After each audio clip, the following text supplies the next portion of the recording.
vamos a ver los diferentes elementos para la interpretación de mapas en la naturaleza. En primer lugar, definir lo que es la orientación, que es la capacidad de orientarse de forma natural a través de los sentidos. La orientación para el hombre actual se encuentra muy mediatizada por los instrumentos externos que lo ayudan, que contribuyen a la pérdida progresiva de la capacidad de orientarse de forma natural, como puede ser con instrumentos como mapas, brújulas o GPS. Para la interpretación de los mapas hay que saber lo que son las coordenadas geográficas. Las coordenadas geográficas son líneas imaginarias que cuadriculan el mapa de sur a norte, que corresponden a los meridianos y los cuales se miden con la longitud, y luego están de oeste a este, que corresponden con los paralelos y se miden con la latitud. Los paralelos son los que rodean la Tierra. Los paralelos se definen como los círculos imaginarios que rodean la Tierra, como hemos dicho anteriormente, en sentido de oeste a este, y son paralelos al ecuador. Los paralelos determinan la latitud de un punto. El rango de latitudes va desde 0 grados a 90 grados, indicando detrás si está al norte del ecuador o al sur del ecuador. Por otro lado, los meridianos son círculos imaginarios que rodean la Tierra en sentido norte y sur, pasando por los polos. El rango de la longitud va de 0 grados a 180 grados, indicando si va detrás hacia el oeste o hacia el este del meridiano de origen. En las coordenadas geográficas se describe primero la latitud, después la longitud. También tenemos que entender lo que son las coordenadas UTM, que en estas coordenadas la representación se va a realizar en usos de 6 grados de anchura, lo que equivale a 668 kilómetros, de forma que el globo terráqueo queda cubierto por 60 usos, que están numerados del 1 al 60, de oeste a este, desde el antimeridiano de Greenwich. Los usos se dividen de sur a norte en 20 bandas de 8 grados de amplitud, que se identifican con las letras mayúsculas empezando por la C y acabando por la X. Ambas se incluyen. En estas letras no se añaden ni la I latina, ni la ñ, ni la O. El resultado de estos usos son 1200 zonas cuya designación referencia en primer lugar el uso y en segundo la banda. La península ibérica queda incluida en las bandas S y T de los usos 29, 30 y 31. Para poder identificar un punto de coordenadas rectangulares se utiliza el ecuador para el eje de la X, es decir, son las líneas horizontales, y el meridiano para el eje de la Y, que son las líneas verticales.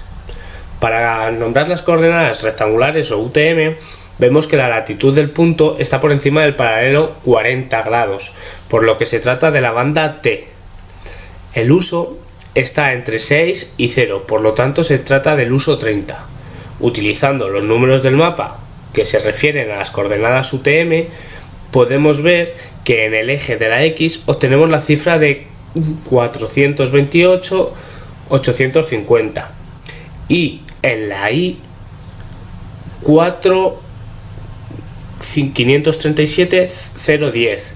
Para expresar coordenadas UTM se hace sin incluir los sistemas métricos, de manera que sería uso, zona, longitud en metros y latitud en metros. Por otro lado, también debemos saber lo que es la escala y cómo se mide. Un mapa es la representación a escala de un terreno con todos los accidentes geográficos sobre su superficie plana. El fin del mapa es permitir la visualización de un sector de la superficie terrestre como si se contemplara desde una vista aérea.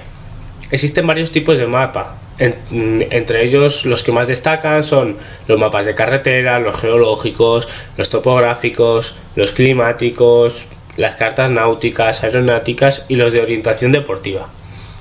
La escala es la relación constante entre las dimensiones del mapa y las que existen realmente en el terreno. Por ello se distinguen dos tipos: la escala numérica, que se expresa mediante una fracción, determina la distancia lineal. Ponemos un ejemplo que es la escala del plano del terreno. Entonces, con la escala del plano y del terreno, vemos que escala 1, 2 puntos, 15.000, quiere decir que el plano está a 15.000 centímetros de terreno, es decir, a 150 metros. Generalmente, si las unidades de medida del mapa no tienen errores, para ser tu distancia en metros, debes quitar los últimos 3 ceros. Luego tenemos también la escala gráfica, que es la representación geométrica, como vemos en el dibujo, de la escala numérica. También para la interpretación de mapas tenemos lo que son las curvas de nivel. En las curvas de nivel es un sistema que consiste en suponer que cortamos el terreno en una serie de planos paralelos que están en la misma distancia unos de otros.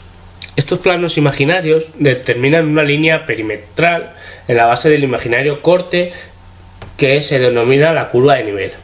Existen dos tipos de curvas de nivel: las maestras o directrices y las accesorias o intermedias. Las maestras se representan con un trazo más grueso y se intercalan cada 5 accesorías. La equidistancia es la distancia vertical entre los diversos planos con que se cortan imaginariamente el terreno, es decir, la distancia entre dos curvas de nivel accesorías. Está relacionada con la escala, siendo normalmente 5 metros para 1 15.000, 10 metros para 1 25.000 y 20 metros para 1 50.000. Las curvas de nivel raramente son paralelas entre sí, sino que tienen continuas inflexiones, recodos o irregularidades. Este fin es reflejar la variedad de la superficie del terreno para una correcta interpretación del mapa, y es necesario conocer algunos de los elementos más importantes del relieve, como son el monte, la cima, laderas, vaguadas y divisorias. El monte es una elevación del terreno plano, que son curvas concéntricas que van de menor a mayor altura. La cima es un punto con la cota más alta.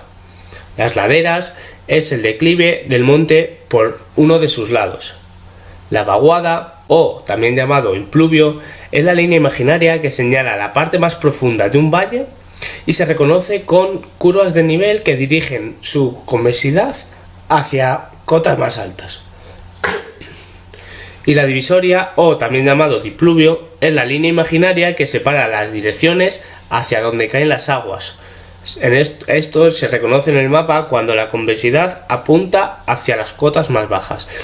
Con esto dejamos lo que son todos los elementos que son necesarios para poder interpretar un mapa.